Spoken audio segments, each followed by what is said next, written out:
Hello বন্ধুরা, আমি সুমন আবারও চলে এসেছি আপনাদের জন্য একটা নতুন ভিডিও নিয়ে। তো আজকে কিন্তু যার কথা বলবো সে হচ্ছে আমাদের টিম ইন্ডিয়ার ক্যাপ্টেন রোহিত শর্মাকে নিয়ে। তো রোহিত শর্মার যারা যারা ফ্যান আছে তাদের জন্য কিন্তু একটা খুব খারাপ খবর রয়েছে।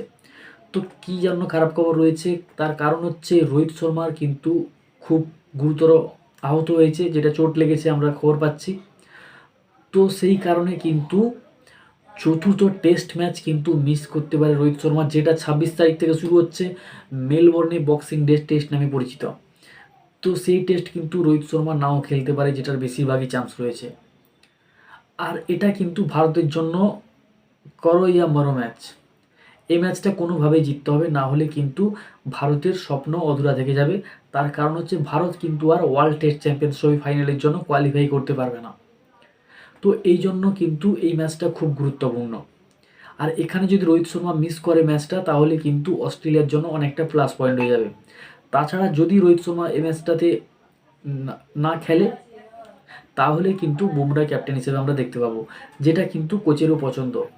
তাছাড়া কী হবে, যদি বুমরা ক্যাপ্টেন হয় তাহলে হবে সে হচ্ছে টেম্পোরারি ক্যাপ্টেন, সে কিন্তু পার্মানেন্ট ক্যাপ্টেন নয়। আর রোহিত যদি ক্যাপ্টেন হয় তাহলে কিন্তু রোহিত শর্মা আমাদের পার্মানেন্ট ক্যাপ্টেন।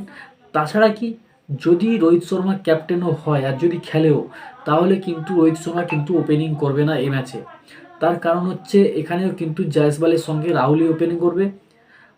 তো তারপরে শুভমান গিল থাকবে, তারপরে বিরাট কোহলি থাকবে, তারপরে ঋষভ পান্ত থাকবে, তারপরে থাকবে রোহিত শর্মা। তো এভাবেই কিন্তু ম্যাচটা খেলাবে। রোহিত শর্মা কিন্তু নতুন বলে খেলতে আসবে না, এটা সরাসরি জানিয়ে দিয়েছে। তাছাড়া প্রেস কনফারেন্স থেকে আমরা একটা খবর পেয়েছি যে আকাশদীপ এসেছিল প্রেস কনফারেন্স করতে। তো সেখানে আকাশদীপ জানিয়েছে, হ্যাঁ খেলতে গেলে তো চোট লাগবেই, কিন্তু চোটটা এতটা নয় যে বক্সিং ডে টেস্টের আগে চোটটা সারানো যাবে না।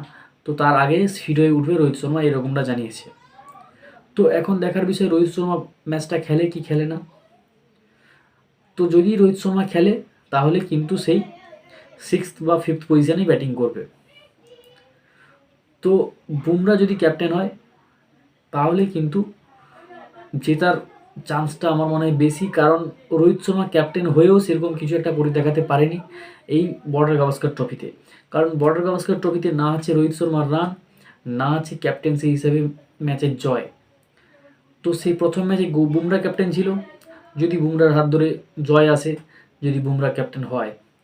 তাছাড়া কিন্তু রোহিত শর্মার হাত ধরে প্রথম ম্যাচে কিন্তু ম্যাচটা হেরেছে টিম ইন্ডিয়া, তারপরে ম্যাচও কোনোভাবে ড্র হয়েছে।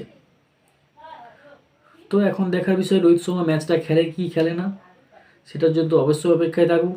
তাছাড়া আপনাদের কি মনে হয় অবশ্যই কমেন্ট করে জানাবেন, রোহিত শর্মা 4th ম্যাচ কি খেলছে কি খেলছে না, অবশ্যই কমেন্ট করবেন। দেখা হচ্ছে পরের ভিডিওতে। সবাই